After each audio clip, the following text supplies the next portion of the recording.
Halo Sobat Kompas TV, apa kabar? Kalian hari ini tentunya baik-baik aja kan? Saya doakan kalian semua baik-baik aja, terbebas dari virus corona.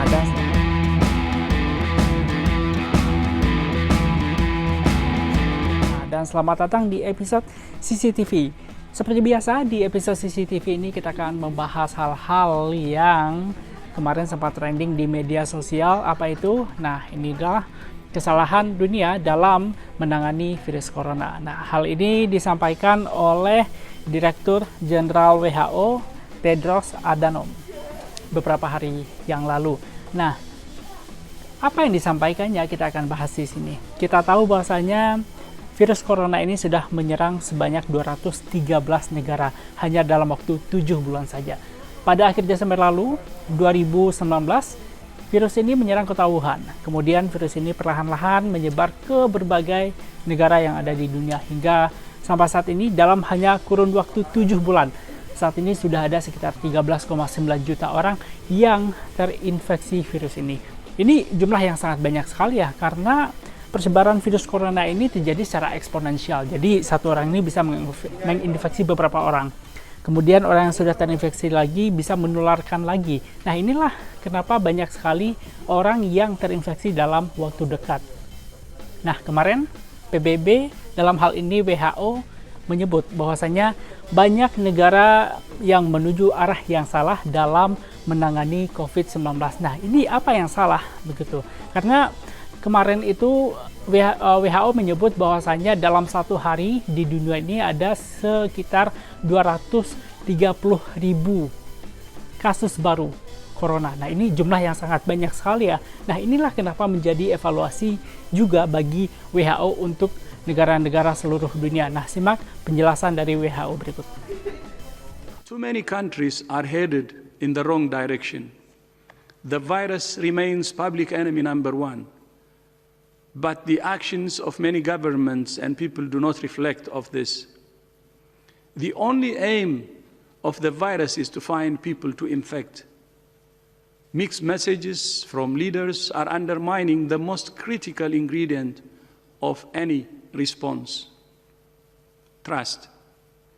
If governments do not clearly communicate with their citizens and roll out a comprehensive strategy focused on suppressing transmission and saving lives, if populations do not follow the basic public health principles of physical distancing, hand washing, wearing masks, coughing etiquette, and staying at home when sick, if the basics aren't followed, there is only one way this pandemic is going to go. It's going to get worse and worse and worse. Jadi ada dua hal yang di-highlight oleh WHO. Yang pertama adalah soal leadership dari para pemimpin dunia, dan yang kedua adalah kesadaran masyarakat menjalankan protokol kesehatan. Nah, keduanya ini sebenarnya saling berhubungan. Kita akan coba lihat di beberapa negara berikut. Yang pertama adalah negara Amerika Serikat. Kita tahu bahwasanya Amerika Serikat ini merupakan negara dengan epicentrum terbesar dari persebaran COVID-19 di dunia, di mana sekitar 26,3% virus corona ada di Amerika Serikat, yang menginfeksi sekitar lebih dari 3,5 juta orang warga negara Amerika Serikat, di mana diantaranya 141.000 lebih meninggal dunia. Kenapa ini bisa terjadi? Nah, ini yang menjadi pertanyaan. Sejumlah pihak menilai bahwasanya Presiden Amerika Serikat Donald Trump ini dinilai lamban dalam menanggulangi virus corona. Dan tidak hanya itu, sejumlah statement ataupun juga kebijakannya ini dinilai memecah belah masyarakat Amerika Serikat, sehingga ada yang setuju dengan protokol kesehatan sehingga mereka menerapkannya, ada juga yang tidak sehingga mereka lebih cenderung acuh tak acuh, tidak memakai masker dan tetap berkerumun. Nah, inilah menjadi penyebab kenapa Amerika menjadi negara nomor 1 persebarannya.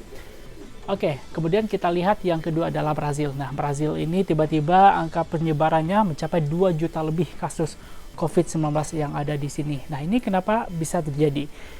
Ini terjadi karena Presiden Brazil, Jair Bolsonaro, mengatakan bahwasanya dulu virus corona ini ya seperti flu biasa aja begitu, dan dia sepertinya menganggap remeh, dan ini mempengaruhi kepada kebijakan-kebijakan yang ia lakukan, sehingga rakyatnya pun juga tidak menghiraukan betapa pentingnya untuk menjaga protokol kesehatan. Nah, inilah kenapa tiba-tiba Brazil menjadi negara nomor 2 epicentrum terbesar COVID-19 di seluruh dunia. Nah, kemudian kita akan lihat lagi 2 negara berikut. Hong Kong. Nah, ini menarik sebenarnya. Hong Kong ini merupakan negara kecil di mana penduduknya banyak. Jadi Hong Kong ini padat banget ya penduduknya. Bahkan untuk rumah aja di sana mereka juga sangat sempit sekali. Nah, namun yang menariknya di sini Hong Kong mencatatkan kasus yang tidak besar, yakni hanya sekitar 1.656 kasus dan 10 orang meninggal dunia dan 1.254 orang sembuh selama 7 bulan belakangan. Karena kita tahu juga bahwasanya Hong Kong ini merupakan salah satu hub dari maskapai Cathay Pacific, yang mana itu artinya ada banyak pergerakan di sana. Orang dari mana saja pasti singgah di Hong Kong untuk melakukan perjalanan, karena ini merupakan negara hub begitu. Nah, yang menarik adalah Hong Kong ternyata sedikit kasusnya. Kenapa ini bisa terjadi? Karena mungkin dulu masyarakat Hong Kong ini sudah pernah dihadapkan dengan yang namanya virus juga waktu itu. Jadi sehingga masyarakatnya lebih siap, lebih aware. Jadi ketika pandemi datang, mereka tahu apa yang harus dilakukan, yakni memakai masker, menjaga jarak, dan juga rajin untuk mencuci tangan. Sementara itu pemerintahnya pun juga sudah sigap untuk mengantisipasi persebaran dari virus corona ini. Kemudian setelah Hong Kong, kita akan coba lihat Vietnam. Nah, Vietnam ini yang menarik juga. Vietnam mencatatkan kasus 0 meninggal dunia, di mana sampai saat ini kasus positifnya berjumlah 381 orang dan 356 orang dinyatakan sembuh. Kenapa ini bisa terjadi? Karena pemerintah Vietnam dinilai sigap dalam menangani kasus COVID-19. Dulu ingat pada waktu bulan awal-awal kasus ini menghantam dunia, pada waktu itu sekitar bulan Februari mereka sudah melakukan pembatasan berupa PSBB-nya lah di Vietnam begitu. Nah, kemudian rakyatnya juga sudah diminta untuk menggunakan masker, kemudian juga untuk rajin mencuci tangan dan lain sebagainya. Nah, inilah kenapa Vietnam bisa mengatasi virus ini. Padahal kalau kita lihat bahwasanya healthcare ataupun juga GDP-nya Vietnam itu di bawah Indonesia loh. Nah, kenapa Indonesia tidak bisa begitu? Nah, bagaimana dengan Indonesia ini pertanyaannya? Kalau untuk Indonesia kita akan bahas secara lebih lanjut. Kita lihat Indonesia berdasarkan data yang dirilis oleh pemerintah, saat ini ada kasus konfirmasi positif lebih dari 81.000 kasus. Nah, jumlah ini sudah hampir mendekati Cina, di mana Cina saat ini sudah stop di angka 83.000 kasus. Nah, sementara itu juga penambahan kasus Cina juga sampai saat ini kemarin hanya ada sekitar 10 kasus, sementara Indonesia masih ribuan kasus begitu. Nah, kalau kita lihat lagi, analisa lagi berdasarkan data dari awal persebaran virus corona ini di Indonesia. Nah, pada bulan Maret ini virus corona yang pertama kali terdeteksi di Indonesia, di mana ada 2 kasus. Kemudian dideteksi lagi, kemudian ditemukan beberapa kasus. Pada bulan Maret angkanya masih berada puluhan, ratusan begitu. Kemudian pada bulan April setiap harinya berada di sekitar angka 200 sampai 500-an yang terinfeksi virus corona. Kemudian kita lihat lagi bulan Mei, ternyata ditemukan lagi angkanya sekitar 600-an atau bahkan sampai 1.900 yang tertinggi ya, antara bulan Mei perharinya, itu angka perharinya. Nah, kemudian pada bulan Maret sampai Juni ini kita tahu bahwasanya pemerintah sudah melakukan PSBB, di mana pembatasan-pembatasan sudah dilakukan.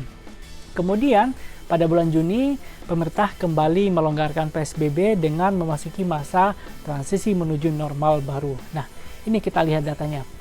Pada bulan Juni ini kasus mulai bertambah terus mencapai ribuan, dan rata-rata kasusnya lebih dari angka 1.000, dan yang paling tinggi kemarin adalah kasus pada tanggal 9 Juli 2020, di mana ada sekitar 2.600 lebih kasus COVID-19. Nah, pertanyaannya, apakah ini ada hubungannya peningkatan jumlah kasus ini dengan pelonggaran PSBB? Simak pernyataan ahli berikut. Mengikuti gerak manusia, ya kan? Indonesia itu dinamis sekali pergerakan manusianya, ya kan? Cara pertama adalah menghentikan pergerakan itu. Tapi kalau pergerakan manusia tidak bisa dihentikan, kegiatan sosial ekonominya tidak dihentikan, mereka kan berinteraksi satu sama lain, ya kan? Karena inilah interaksi ini yang akan potensial meningkatkan. Kenapa? Karena hampir 80% lebih orang yang menularkan itu tidak bergejala. Orang nggak sadar bahwa dia itu bisa membawa virus dan juga bisa menularkan pada orang lain atau dia terinfeksi. Ya kan, jadi asimptomatik, ya kan, orang yang dengan tanpa gejala ini yang banyak di masyarakat, di mana Indonesia itu penularannya di tingkat komunitas atau community transmission, ya kan. Begitu saja orang berkumpul seperti dalam himpunan, mereka tinggal bersama di asrama, ada 1-2 orang saja yang positif, langsung orang di dalam kumpulan itu akan terkena. Jadi seperti ada super spreader, ada orang-orang yang mampu menularkan kepada banyak orang. Bayangan dari 2-3 orang saja bisa ke 1.000. Sama, ya, banyak sekali potensial-potensial pasar, pemukiman padat. Yaitu potensial-potensial yang akan menjadi klaster-klaster penularan. Belum lagi kegiatan-kegiatan kantoran dan sebagainya. Artinya pelonggaran PSBB ini berpengaruh terhadap penambahan jumlah kasus. Sangat berpengaruh. Tapi kan tidak mungkin PSBB terus kan? Ya kan? Kalau PSBB terus, ini harus dibarengin itu. Okay. Sobat Kompas TV, kita tahu bahwasanya virus corona ini adalah tanggung jawab kita bersama.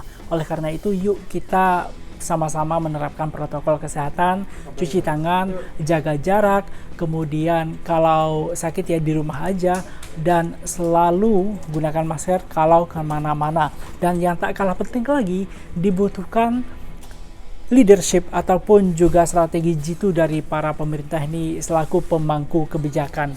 Dan meyakinkan masyarakat untuk tetap menjalankan protokol kesehatan. Karena itu satu-satunya cara yang bisa kita lakukan sebelum vaksin ditemukan.